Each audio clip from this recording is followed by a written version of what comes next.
The Eastern Caribbean Central Bank's 2020 Annual Economic and Financial Review paints a dismal picture of the performance of Saint Lucia's economy, which, for the period under review, was in the grip of the COVID-19 pandemic.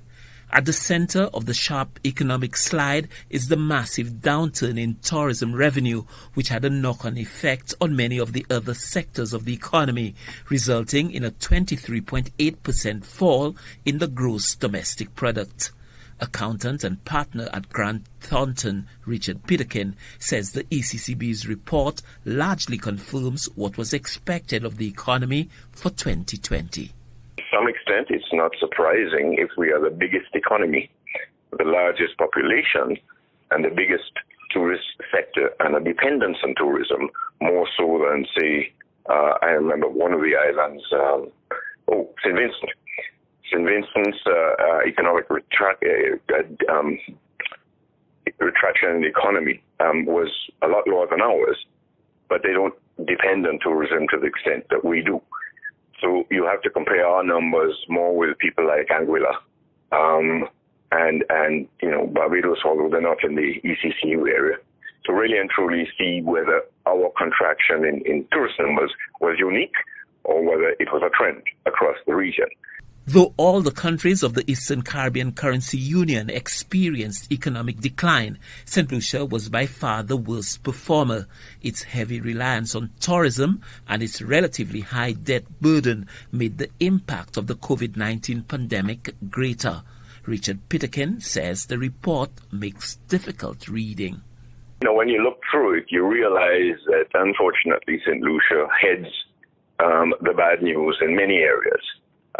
Which, if depending on how you read it, could either be an indication that there is something wrong with what we were doing, or something wrong maybe in how we've managed the crisis, or it just is what it is. I can't conclude on any of those because you'd have to do a little more in-depth analysis of who did what and what they could have done better. Despite the overall bleak news, there are some positive signs of a tentative recovery, with visitor numbers trending upwards. This would have a positive impact on employment, transportation, and other sectors linked to the tourism industry. But there are some challenges ahead. The uncertain news is what's going to happen with COVID. Are we going to get it under control? Is that going to scare people from coming? If in fact, continues to be high, are we going to get a handle on our crime? Are we going to see, essentially the things being done that are going to make us all feel more confident about, reinvesting and getting back to normal? These are just some of the things that I guess we have to consider when we look at a report like that, to say, okay, lessons learned. We don't want to have that again in the coming year. We want to be able to say, as is being projected for us by EECB, by World Bank, by IMF, a limited recovery.